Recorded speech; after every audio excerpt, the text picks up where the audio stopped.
e, sem título oficial, sem funções determinadas e sem talento reconhecido, dirigem e ocupam a opinião pública.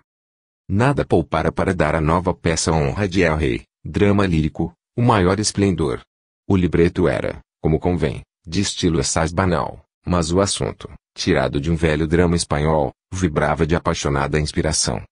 Passa-se a cena em Aragão, no século XIV. Um grande fidalgo, Garcia, exilado voluntário, espécie de Hernani, vive com Blanca, sua mulher, na solidão selvagem das montanhas.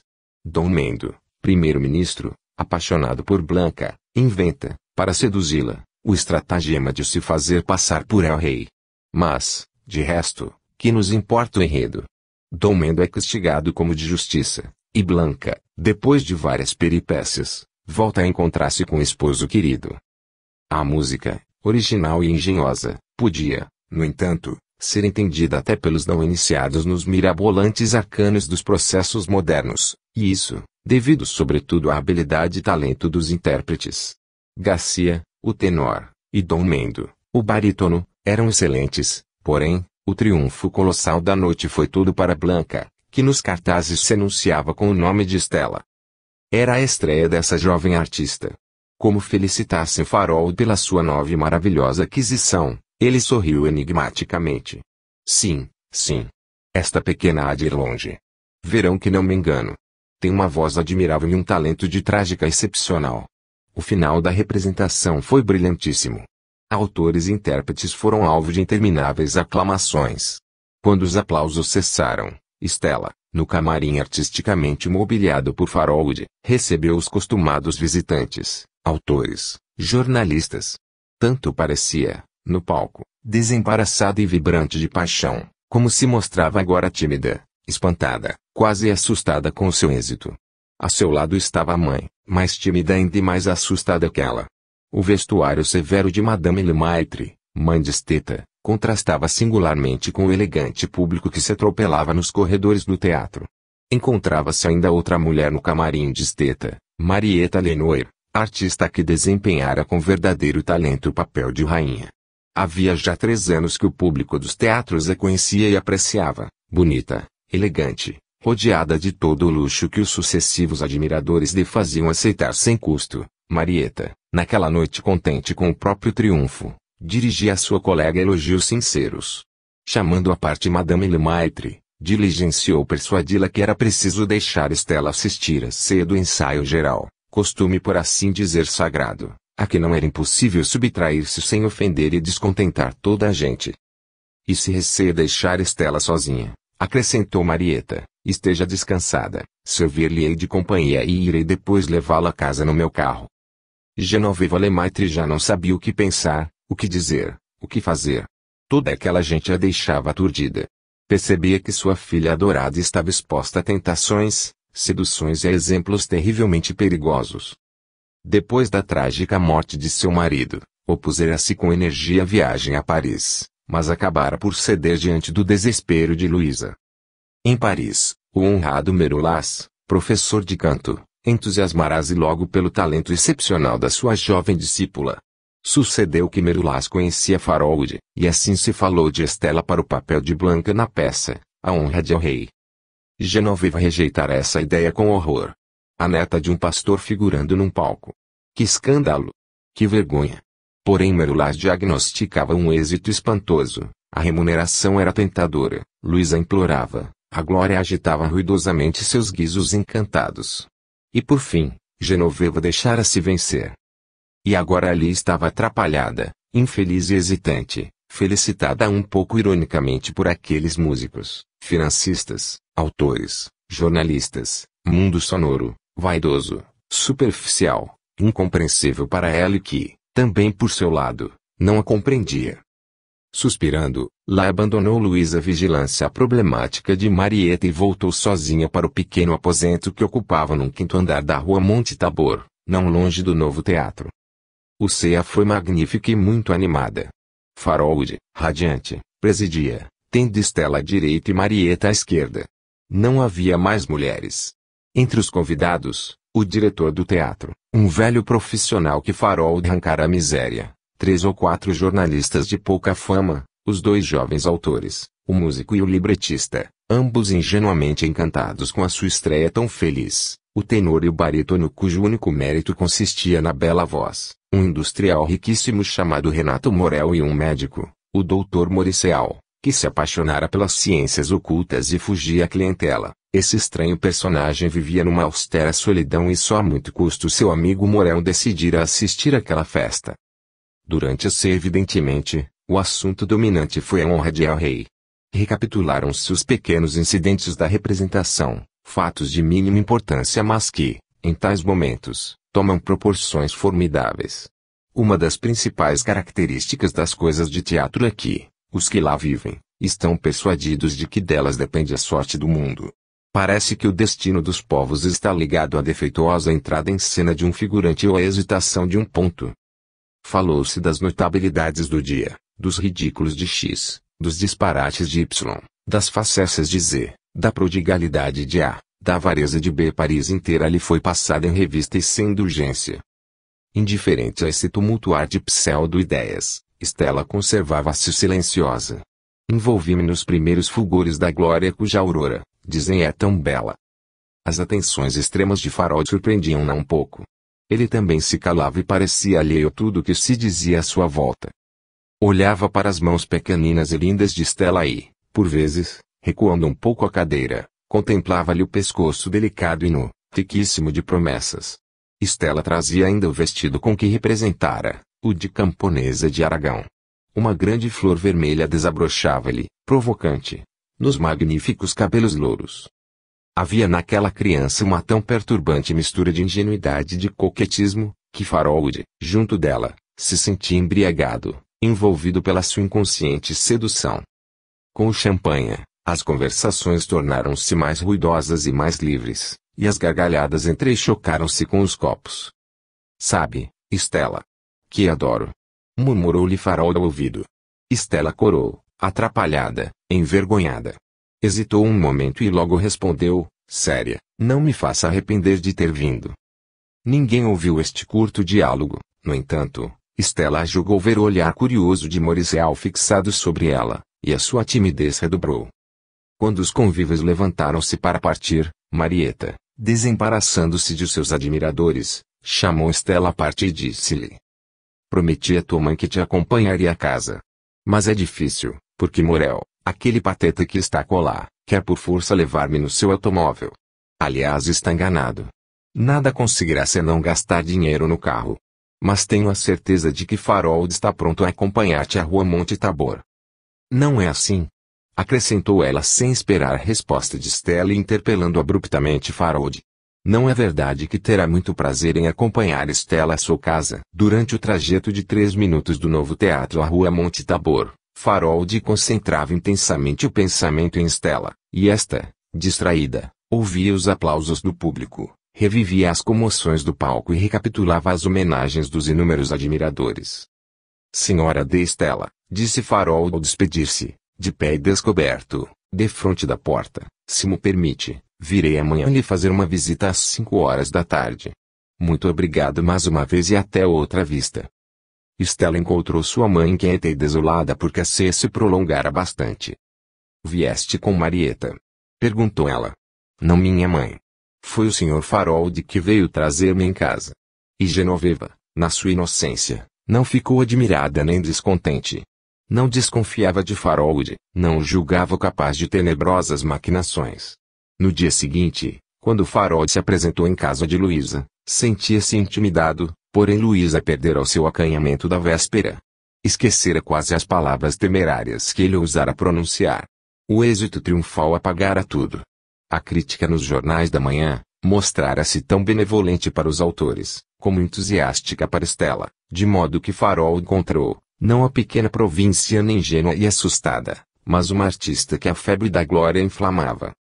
Então, perguntou Harold, está contente? Seria preciso que eu fosse exigente para não estar. Como poderei testemunhar-lhe a minha gratidão, Stella? Não falemos disso. Sou eu que lhe devo tudo. Sem o Sr. Harold nunca poderia ter estreado, e agora a fortuna de meu teatro está nas suas mãos. E é por isso que venho pedir-lhe um favor, desejo contratá-la. Previno de que vou arruiná-lo, disse Stella sorrindo. Assusta-me, Marieta disse-me que poderia pedir-lhe 6.000 francos por mês. Não é bastante, exclamou Farold, ofereço-lhe 20.000 francos. O Sr. Farold está brincando comigo, não estou. Ora, ouça, há em Paris uma grande artista que garante o êxito de meu teatro. Ninguém a pode igualar e não quero que ela vá cantar em outros palcos. Essa artista trará glória ao novo teatro lírico, e isto vale, a olhos fechados, algumas notas de 1.000 francos. E baixando muito a voz, Farold acrescentou, além disso, conquistarei talvez assim algum direito a um pouco de reconhecimento, pois que, graças a mim, essa grande artista poderá evitar as mesquinhas dificuldades da vida material e entregar-se completamente à arte para a qual nasceu. Stella não sabia que resposta dar, calava-se, perplexa e perturbada. Farold, inexorável, continuou, ninguém saberá deste segredo combinado entre nós, e assim evitará a maledicência. Não me responda por enquanto, não tome de repente uma resolução. Pense com vagar, e tornaremos depois a tratar deste assunto. Seja, disse Stella um pouco aliviada, falaremos sobre tudo isto mais tarde.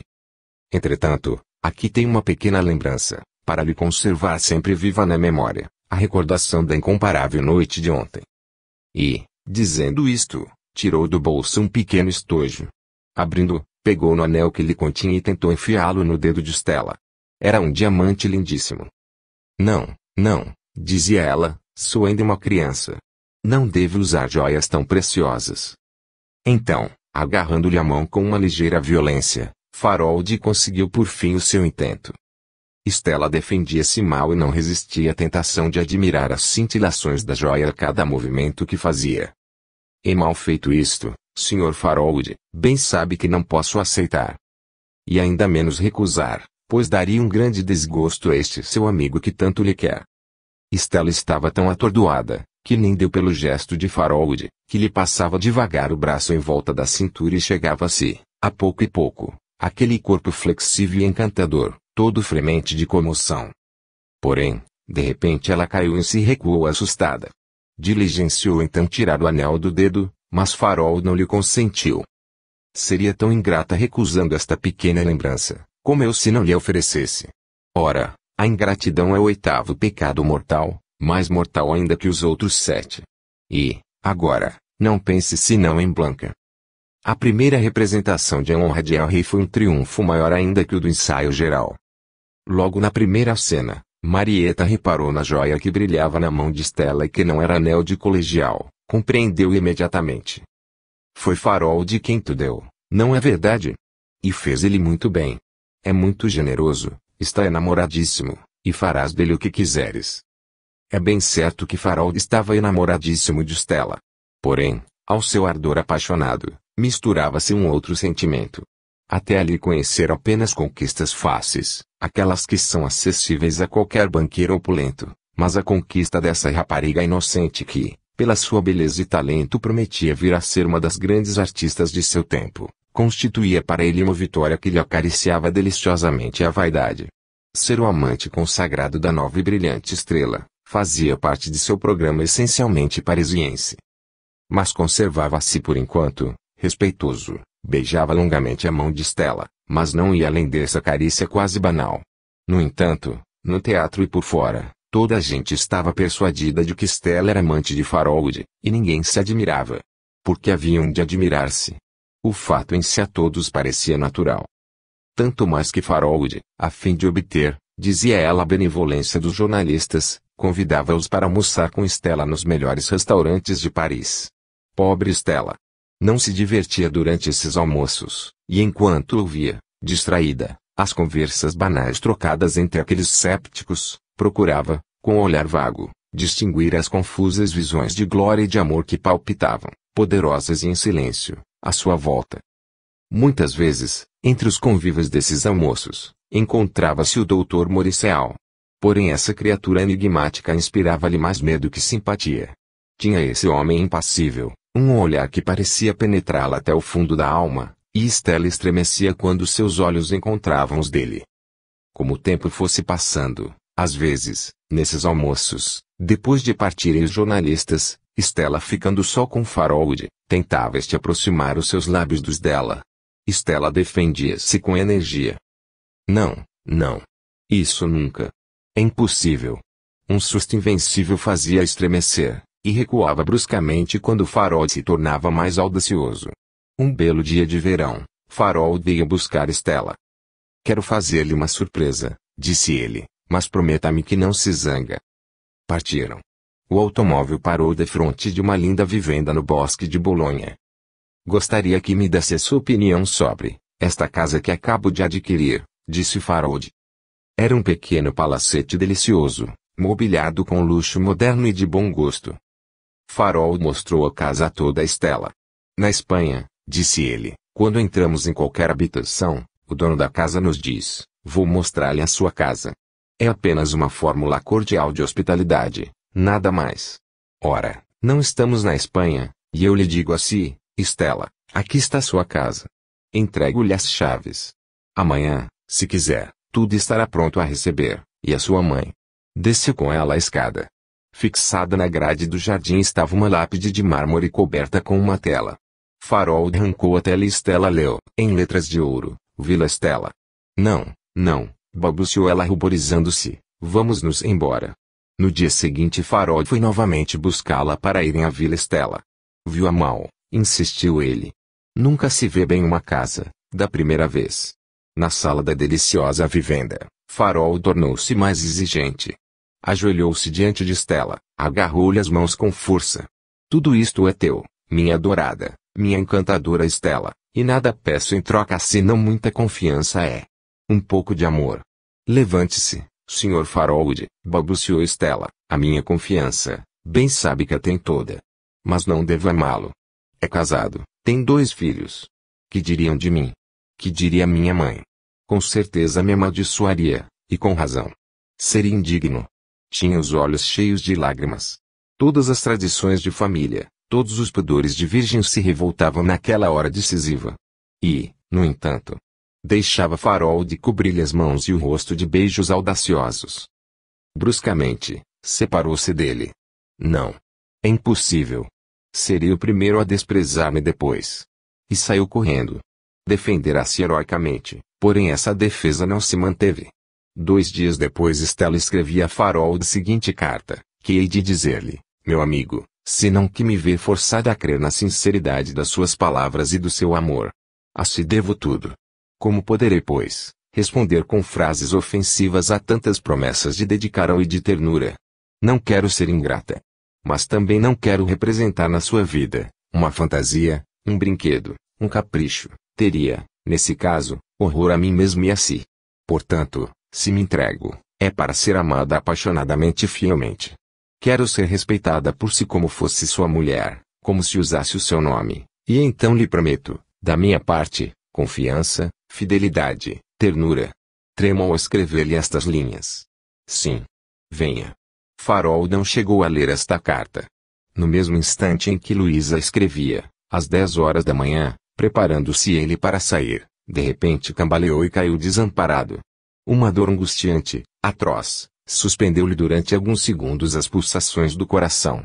Quando voltou a ser, tinham-no levados para a cama. Tinha os olhos esgazeados e mal podia respirar. O doutor Moricel, chamado às pressas, só pode constatar o princípio da agonia. Hemorragia cerebral.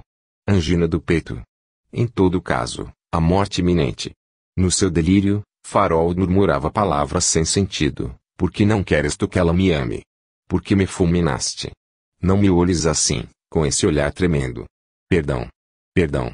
Suas palavras tornavam-se cada vez mais indistintas. Começou o estertor. Com as mãos, parecia repelir um ser imaginário, um monstro que o estrangulasse, lhe esmagasse o peito. Por fim as feições convulsionadas distenderam-se. Empalideceu e soltou um fundo suspiro, último vestígio da vida que se extinguia. Assim morreu Matias Farold, antes de ser amante de Stella. Stella sentiu dolorosamente a morte de Farold.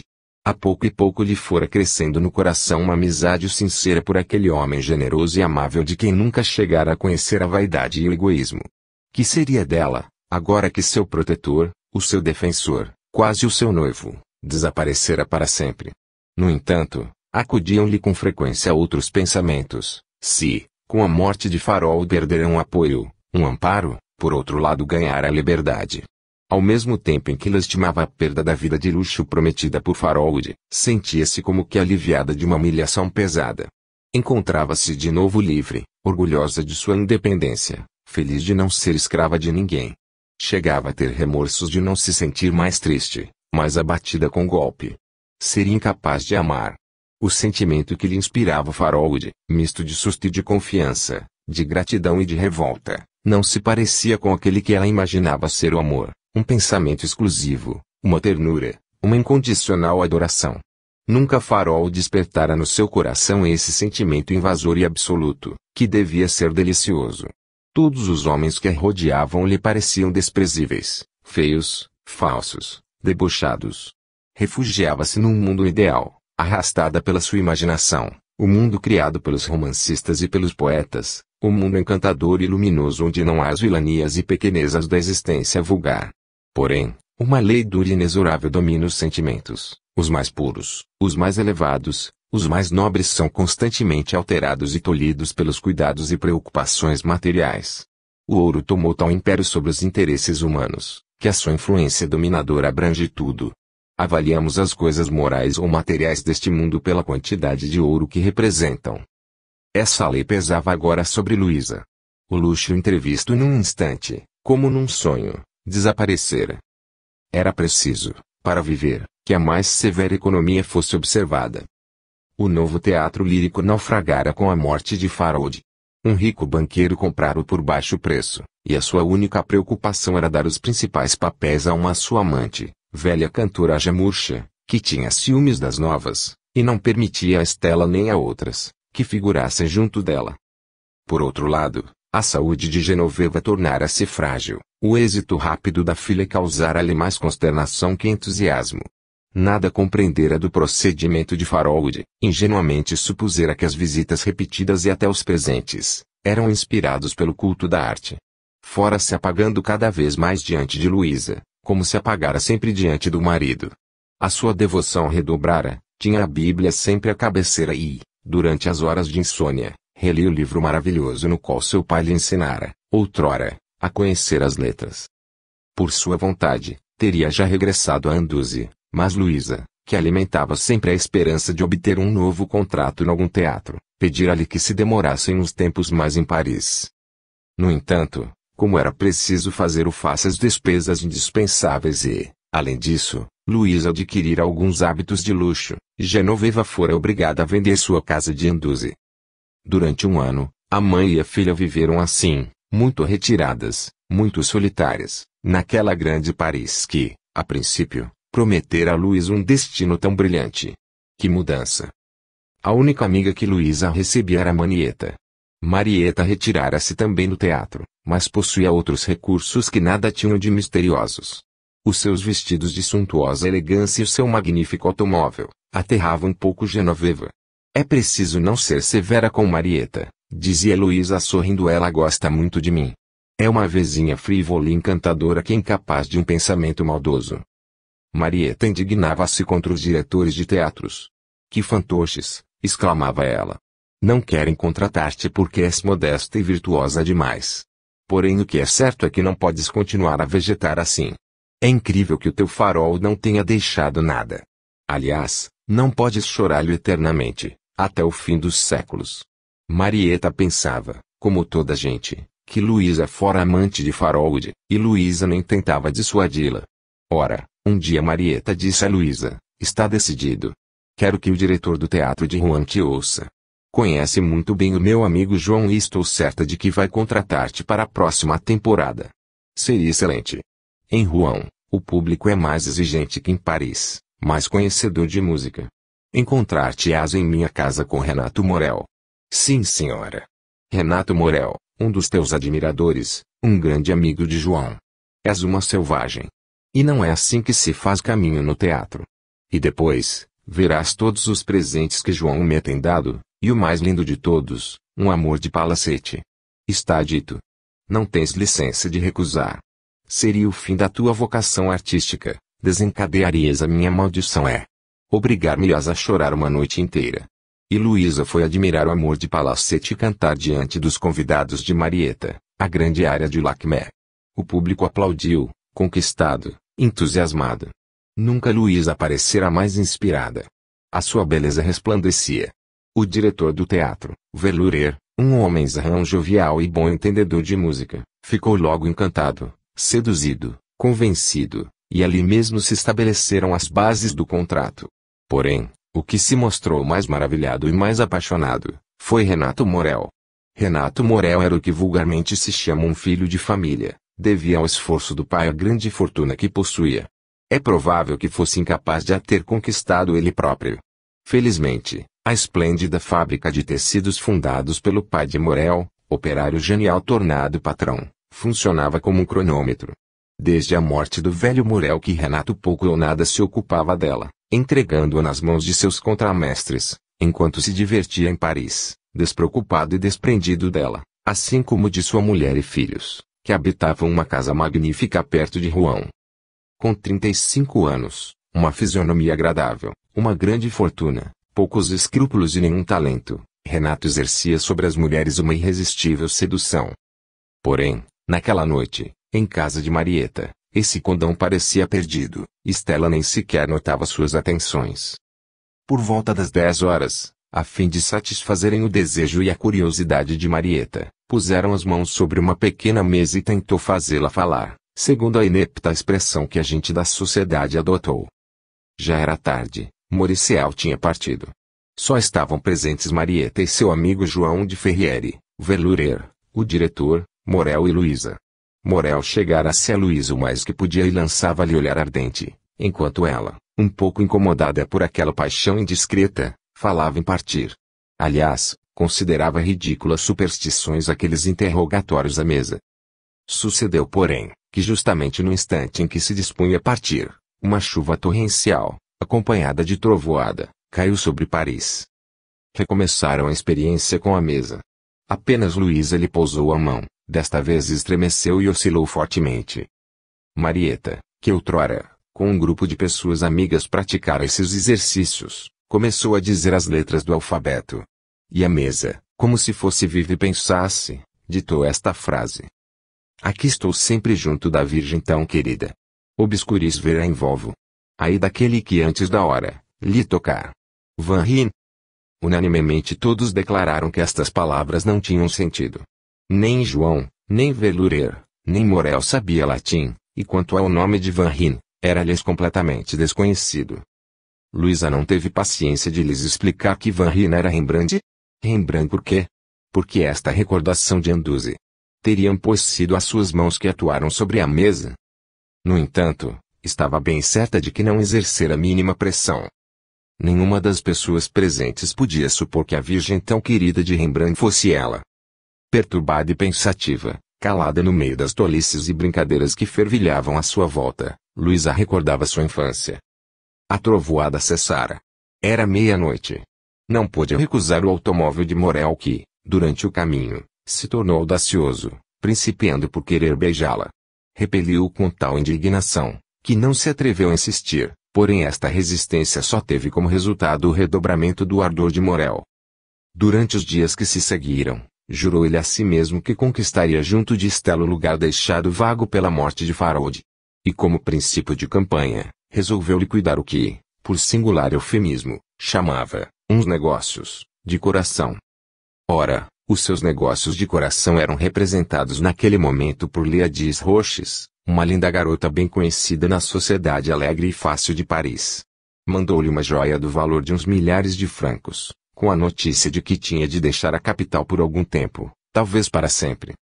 Foi provavelmente por estar absorto na sua paixão por Estela, e descuidado de tudo que não fosse ela, que numa daquelas manhãs, ao passar pela Avenida do Bosque, por bem pouco não deu uma queda desastrosa. Montava Hecate, uma égua muito mansa e fiel, quando subitamente, apesar de ir a passo e tranquila, a égua se empinou louca de terror como se tivesse visto o que quer que fosse de horrível e, rodando sobre as pernas, virou para trás e partiu a galope desenfreado. Foi com enorme esforço e dificuldade que Renato, por fim, conseguiu dominá-la. A égua parou, fremente, espumante, com a respiração ofegante e ruidosa, os olhos espantados e injetados de sangue. Renato era um excelente cavaleiro e grande conhecedor de cavalos. Sabia muito bem que esses animais, quando se assustam uma vez, ficam afeitos a igual comoção ao passar de novo pelo mesmo sítio. Não se admirou pois, quando no dia seguinte, Hecate repetiu, no mesmo lugar, a cena da véspera.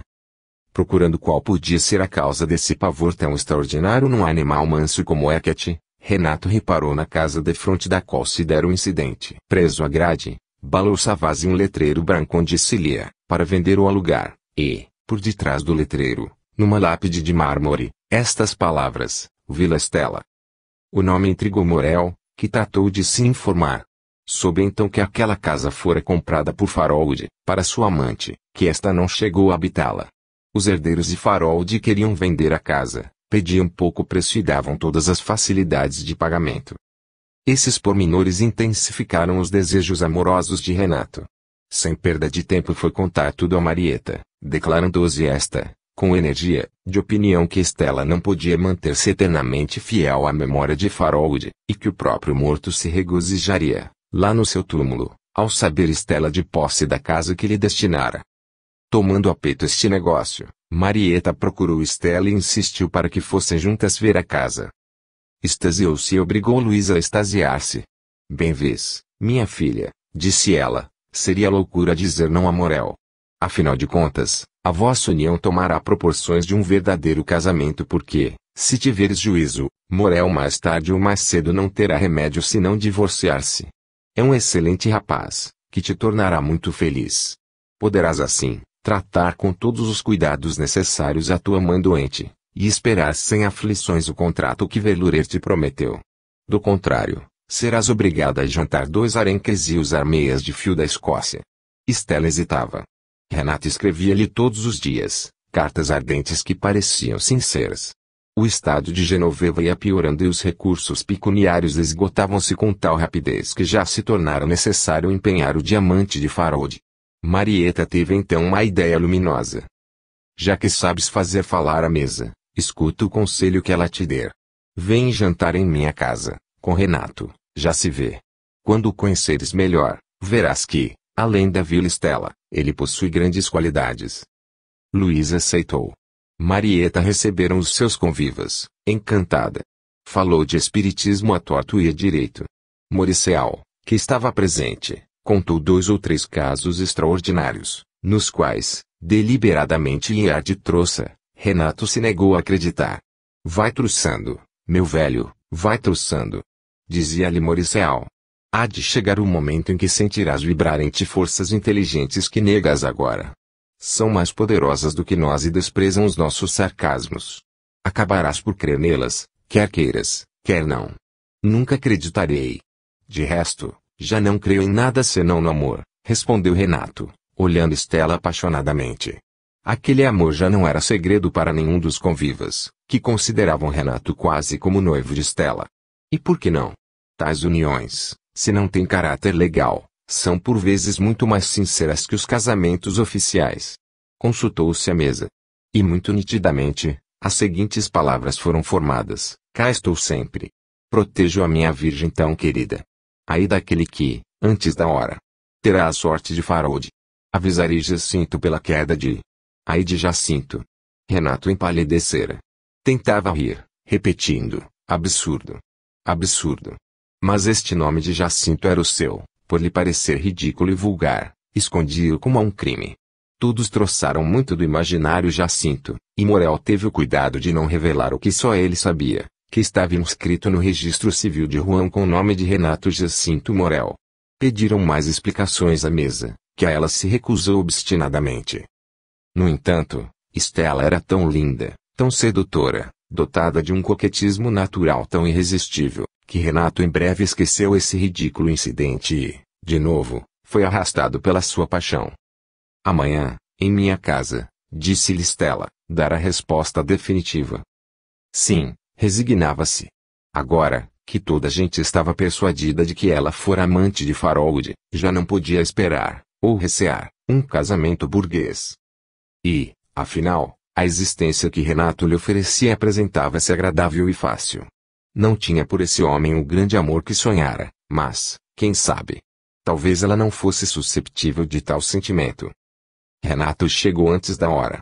Os namorados são sempre assim, esquecer o caso de Jacinto.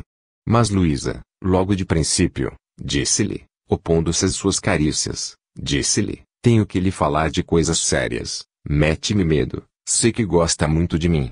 E no entanto crê, como toda gente, que pertencia a Farold. Agora me escute, o pobre Farold foi fulminado pela morte exatamente no instante em que eu ia aceitar a existência que ele me oferecia. Renato estremeceu. Então, balbuciou ele, Farold foi assim fulminado no momento, sim. A morte levou em poucos minutos. Bem vê que posso pedir-lhe, como pedia Farold, não só o seu amor, mas também a sua confiança. Ser-lhe-ei fiel como uma mulher a seu marido. Esta mesma palavra me escrevia Farold na manhã do dia em que morreu. Quero ser respeitada por si pelos outros, como se usasse o seu nome. Mas Renato já não a escutava. Diligenciara em vão evocar outras imagens, o rosto lívido e gelado de Farold dominava tudo. Estela julgou que a perturbação de Renato era devida à sua alegria. Ofereceu-lhe os lábios e disse-lhe sorrindo: o meu senhor está contente por saber que a sua Estela, antes de lhe pertencer, não pertenceu a ninguém? A pouco e pouco o Renato ia ganhando coragem. Ah! Estela! Que felicidade a minha! Exclamou ele com sinceridade. Serei hoje sua noiva apenas, disse ela recusando as suas carícias. Mas daqui a 3 dias, na Vila Estela, serei sua mulher. Renato partiu radiante e aterrado. Nunca, no decorrer de sua existência ociosa, tantos pensamentos graves se lhe tinham agitado no cérebro. Entrechocavam-se, tumultuosos e desordenados. Indignava-se contra si próprio. Será possível, pensava ele, que eu tenha atingido tal grau de estupidez? Que tolice! Não há idiota no mundo que não ria de tais disparates. Foi o acaso que ditou o nome Jacinto. E, apesar de tudo, aquele Jacinto o perseguia. Recapitulava a mensagem, a sorte de Farold reservada a Jacinto. Isto era de uma precisão cruel. Quis conversar com Mauriceau, pedir-lhe alguns esclarecimentos que o sossegassem. Mas o doutor Mauriceau não estava em casa. Então, procurando distração ou talvez inspiração, dirigiu-se para a Vila Estela, que adquirira. Não fora uma loucura, obtivera por baixo preço. Ainda nas suas prodigalidades suntuárias de aparência imprudente, Morel conservava a noção burguesa, muito legítima, do que gastava ou do que dava. Sejam quais forem os acontecimentos, dizia ele consigo, sempre me ficará a casa, que poderei vender mais cara do que comprei. Visitou-a minuciosamente, e foi pensando que o porteiro e sua mulher podiam provisoriamente fazer o serviço, enquanto não se organizasse pessoal mais numeroso. Esse bom homem lhe disse: tanto minha mulher como eu estamos às suas ordens e bem contentes com a ideia de que a casa vai ser agora habitada. Isto por causa das coisas esquisitas que se passam aqui.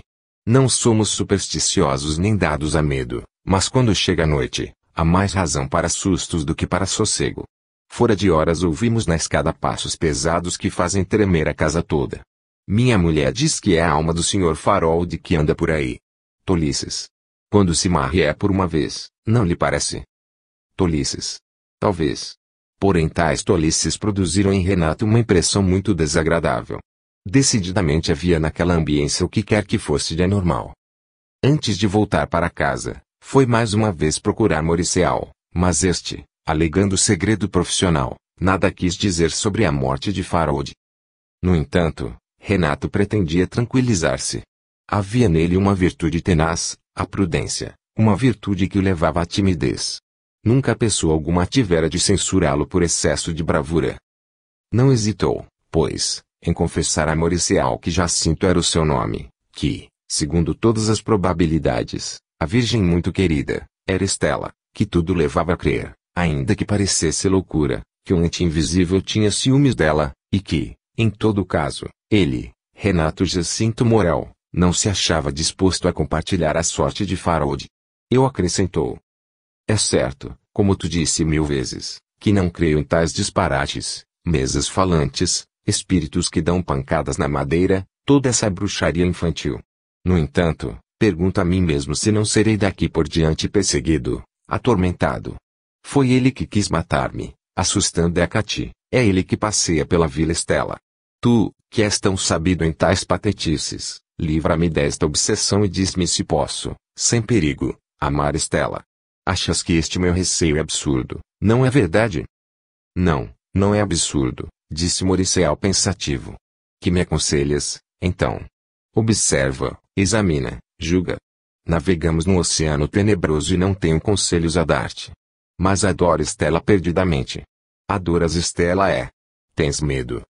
Medo, eu? Exclamou Renato com força. Não tenho medo nenhum e tudo isto é uma asneira.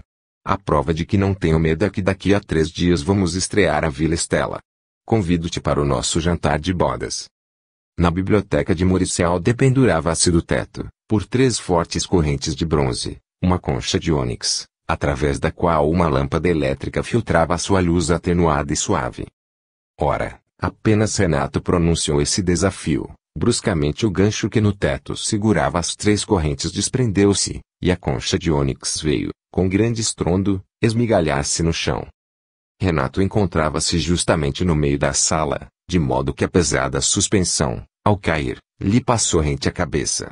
Tal foi o susto e o abalo ressentidos, que ele próprio tombou, desmaiado.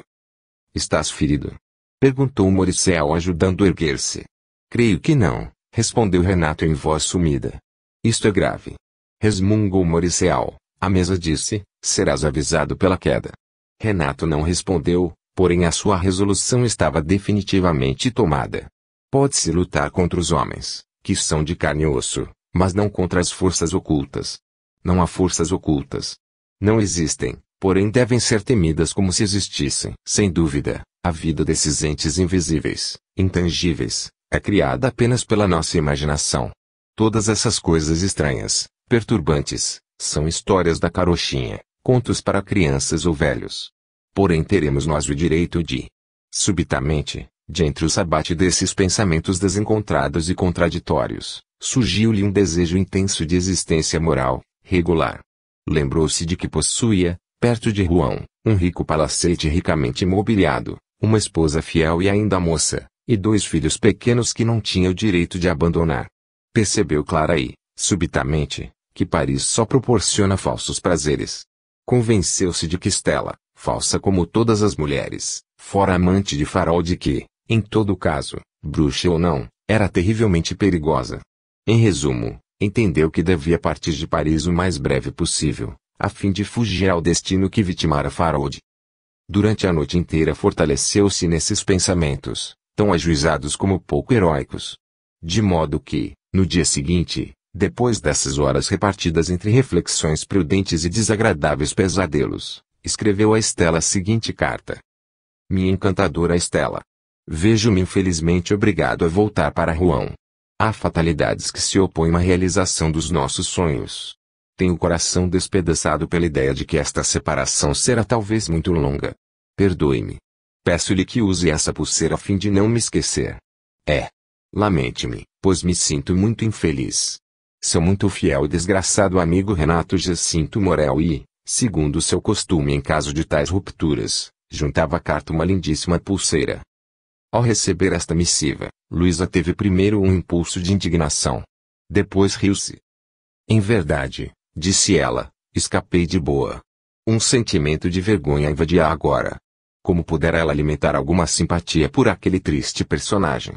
Quis escrever-lhe devolvendo a pulseira, recusando aquela oferta que era quase uma ofensa. Porém, ao pegar na pena, sentiu-se envolvida num estranho torpor, e nem soube o que escrevia. Foi num estado de inconsciência intermédia entre o sono e a vigília, que enviou a Renato, juntamente com a pulseira, as seguintes linhas, que não eram de sua letra: entendeste os meus avisos. Estela nada pode aceitar de ti. Van Rijn. Livro 3º. Amsterdã. Decorreram mais 2 anos. Genoveva Lemaitre morrera. Este acontecimento foi para Estela um golpe doloroso, amargo, profundo. No entanto, não renunciou ao teatro. O demônio do teatro é um grande sedutor, e Estela recebera dele tantos favores, que já não podia resignar-se a voltar, órfã e pobre, a Anduze, a pequena vila da província, que lhe parecia agora tão acanhada e triste. Ficara em Paris.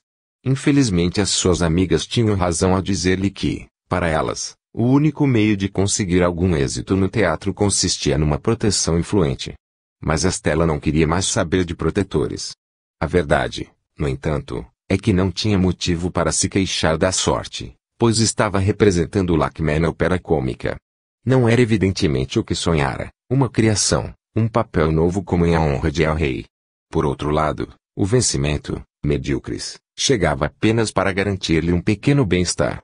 As artistas de teatro, se não possuem outros recursos além de sua arte, não podem ter uma vida luxuosa. Ora, Luísa conservara-se tão inocente como no dia de sua chegada a Paris. Em vão os tenores mais irresistíveis e os mais patéticos barítonos a tinham solicitado com o fim de legítima ou ilegítima união. Recusara-os a todos, energicamente.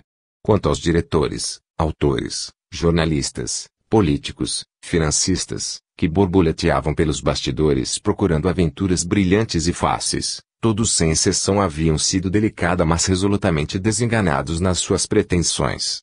Estela conservava sua casta solidão e a sua altiva virgindade. Repartia o tempo entre o desenho e o canto.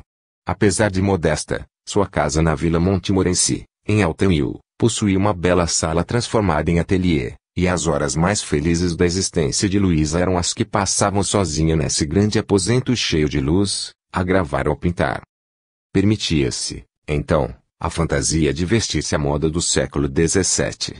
Esse vestido, desenhado por ela, é a cópia do de Rembrandt?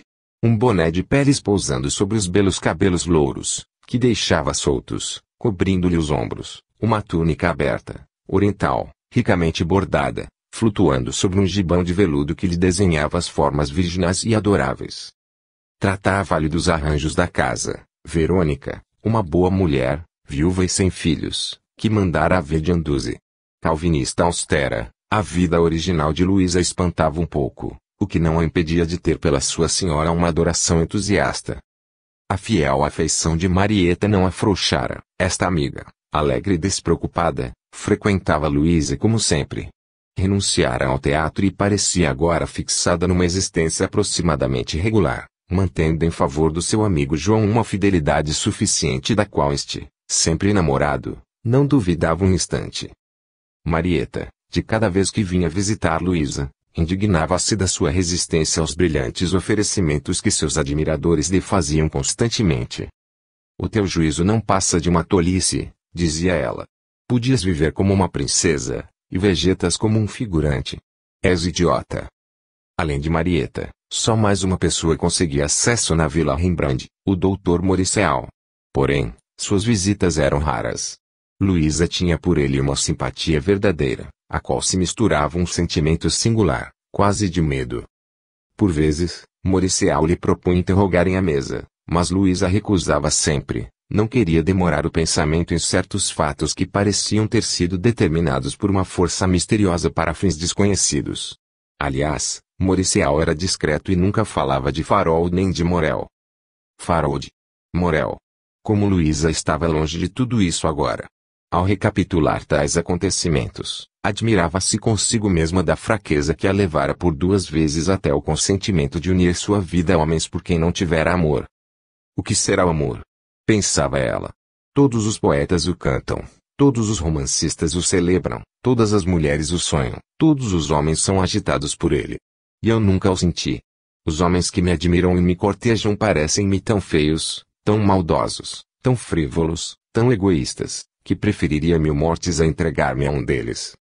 E sorria desdenhosamente lembrando-se do heróico Morel, que no seu palacete de Rouen, levava a existência de um fidalgo lavrador, enriquecia e criava respeitável obesidade. Era naquela noite a última representação de Lacmé, antes do encerramento anual do teatro. Luísa, no palco, ocupada no desempenho de seu papel, abstraía-se sempre completamente da plateia. Daquela vez, porém, deu-se uma singular exceção. Apenas entrou em cena, notou, apesar da penumbra da sala, um espectador sentado na 5ª fila da superior. Era estrangeiro sem dúvida, pois se apresentava com elegância irrepreensível e a especial distinção que caracterizam os ingleses ou americanos da alta sociedade. Luísa reparou que os olhos desse homem a seguiam com estranha insistência e que naquela contemplação se absorvia de tal modo, que nada mais parecia interessá-lo. No entanto, Essa admiração intensa conservou-se platônica. Foi ele talvez o único espectador que não aplaudiu freneticamente a encantadora Lakmé, e tal abstenção deixou Luísa ligeiramente despeitada. Durante aquela noite o sono de Luísa foi agitado por sonhos vagos. Viu formas diversas passar confusamente diante de si. Pareceu-lhe ouvir o ruído das vagas quebrando-se contra o costado de um navio. Sentiu-se possuída por inexplicável cólera e arrebatada em êxtases mais inexoráveis ainda. Por mais de uma vez, as sonoridades de uma língua estrangeira vibraram perto dela. Mas todas estas imagens e sons fugiram sem deixar vestígios. A noite pareceu-lhe longa, interminável. Sem dúvida, num estado de sonambulismo ou de inconsciência, entre dormir e acordar, levantara-se para escrever, pois encontrou de manhã à cabeceira, sobre uma folha de papel, estas palavras: Eros vai chegar. Uma escrita enérgica, letras grandes, angulosas, como se usavam no século XVII. Tão singular coincidência, ao invés de a fazer sorrir, tornou-a pensativa. Para dominar esse estado mórbido, Luísa embrenhou-se no trabalho, um desenho principiado e que diligenciava gravar. Intitulava-se Um Casamento Cristão no século II. A Virgem levada ao altar era ela própria. Porém, o que se tornava assombroso era a semelhança do noivo com o estrangeiro entrevisto por acaso na véspera, na penumbra do teatro. Sim, era ele exatamente, feição por feição. Fora sem dúvida por causa dessa extraordinária semelhança que Luísa o notara na plateia. A cena passava-se nas catacumbas, iluminava a uma claridade incerta, mística. Um sacerdote, cujo rosto mal se distinguia, abençoava o jovem par. Só agora Luísa reparava que esse sacerdote tinha a aparência de Rembrandt. Porque inesperada fantasia representara ela Rembrandt, de aspecto vencedor, mas sim o artista já tocado pela idade, e cujos olhos profundos e sonhadores parecem adivinhar o pensamento daqueles que o encaram. Meu pai dizia que eu tinha em minha alma de Rembrandt, pensou Luísa com melancolia. Que pena não ser verdade. Ao invés de amontoar esboços informes, criaria obras-primas. Bateram à porta. Luísa estremeceu. E, de súbito, uma noção estranha e poderosa impôs-lhe soberanamente, a noção de que um acontecimento grave, o mais grave de sua vida, estava prestes a desencadear-se. Pressentimento rápido como o relâmpago e que, como relâmpago, a deslumbrou, deixando-a em seguida nas trevas. Momentos depois, Verônica entrava. É um senhor que deseja falar à menina. Eu lhe disse que a menina não estava em casa, mas ele respondeu que esperava, nem que fosse até amanhã. No cartão de visita Luísa leu: Ricardo Richardson, 3 Avenida, Nova York. O nome de Ricardo Richardson era-lhe completamente desconhecido. Sua própria mãe, Genoveva, nunca ouvira pronunciar. De tal modo Marcelo mantivera o silêncio em torno do acontecimento doloroso, e a seus olhos, infamante, que sombreara sua adolescência. Luísa hesitou, perplexa. Tinha a certeza absoluta de que o visitante era o espectador que notara na véspera, durante a representação de Lakmé. Por que motivo se lhe impunha assim tal convicção? Não podia dizê-lo, mas tinha a certeza absoluta. Está bem, disse ela por fim a Verônica. Mando entrar daqui a um instante, e que me espere. E saiu, não desejando aparecer aquele desconhecido, em trajes do século XVII. Ricardo, introduzido por Verônica, entrou no ateliê de Stella. Apesar de ter quase 44 anos, parecia ainda muito jovem. As expressões leais, as feições de beleza viril, indicavam uma vontade forte, o domínio de si próprio e, ao mesmo tempo, uma grande doçura sombreada de melancolia. Estava visivelmente comovido, e essa comoção aumentou ainda ao reconhecer algumas daquelas águas fortes e gravuras que outrora tinham encantado a sua juventude. Olhava-as, perplexo. Então aquela espantosa semelhança que na véspera, no teatro, o alvoroçara como a aparição de um fantasma não fora ilusão? Tudo aquilo lhe recordava a Luísa, aquela Luísa que tanto amara e tanto amaldiçoara. Quem o veria agora entrar naquela sala? A filha de Luísa? A sua própria filha, talvez, quem sabe? E se fosse a própria Luísa que, no palco, ao longe e pintada, lhe parecera ter 20 anos? Batia-lhe o coração desordenadamente, as mãos lhe tremiam. Quando Luísa apareceu, ele ainda não estava em si. Logo ao primeiro golpe de vista entendeu que aquela mulher tão jovem e viçosa não podia ser Luísa. Senhora Estela, o disse em voz hesitante, queira desculpar o meu atrevimento, de me apresentar assim em sua casa. Mas não é possível que o nome de Luísa Lemaitre lhe seja desconhecido. Era minha tia, respondeu Estela. Morreu 2 anos antes do meu nascimento. Minha mãe me disse que a minha semelhança com ela é extraordinária. Ricardo ficou petrificado. O que? Pois Luísa morrera. Luísa, que fora toda a sua esperança, todo o seu desespero. Não, Luísa não morreu. Está ali viva, diante dele, vibrante de mocidade e encantadora como dantes. A mesma. A voz, os gestos, os olhos, os cabelos, os lábios delicados, levemente trucistas e ao mesmo tempo de expressão tão doce. Luísa não morreu, Luísa não envelheceu. Luísa está ali. Por mais que se esforçasse, Ricardo não encontrava uma palavra que não lhe parecesse imbecil ou desastrada. E aquele silêncio, prolongando-se, perturbava Luísa. Poderei saber qual o motivo que o trouxe aqui? Perguntou ela timidamente. Queria dizer-lhe.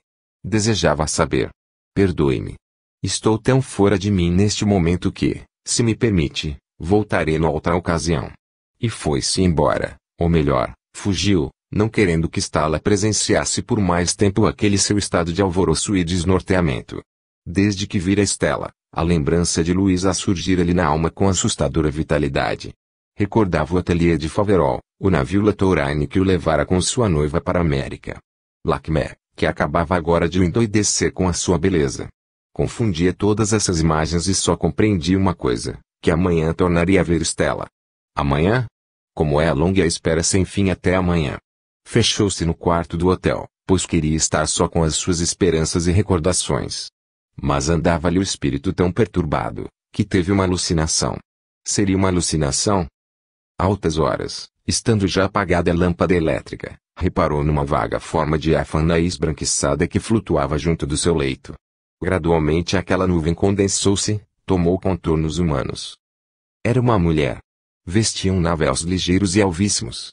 Luísa, murmurou ele, Luísa. És tu?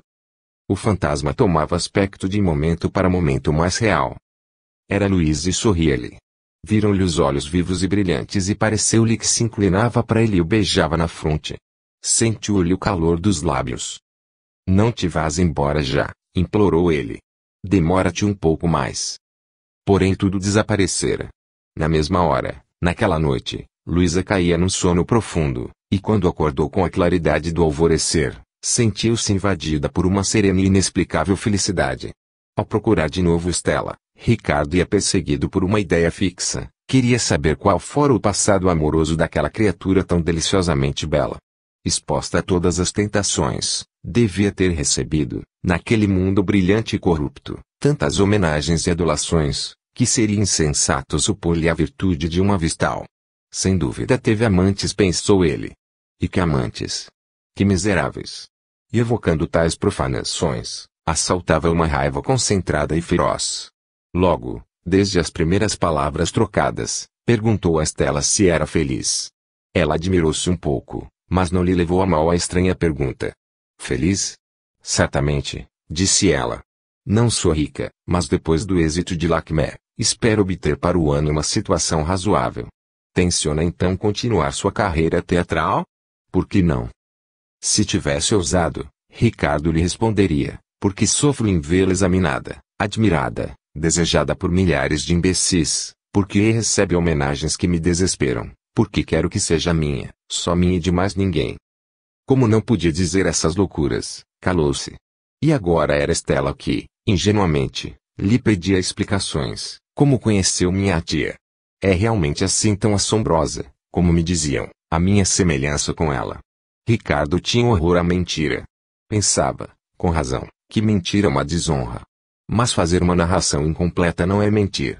Não falou, portanto, do seu noivado com Luísa, nem da fuga para a América, mas apenas dos estudos que, em comum, tinham feito no ateliê de Faverol. Sua tia tinha um extraordinário talento para o desenho, e parece-me que a sobrinha interrompeu-se para examinar o esboço que estava no cavalete, e acrescentou, sim, vejo que não me engano. E é exatamente a mesma maneira. Tinha também adoração por Rembrandt? É o mestre, disse Estela gravemente. Então por que não abandona o teatro para se dedicar à pintura e ao desenho? Vejo que é tenaz, exclamou Estela rindo. Qual é o motivo da sua insistência? Acha que canto mal? Ricardo não podia em verdade levar o seu ciúme a ponto de manifestar uma opinião que não tinha. Não, disse ele,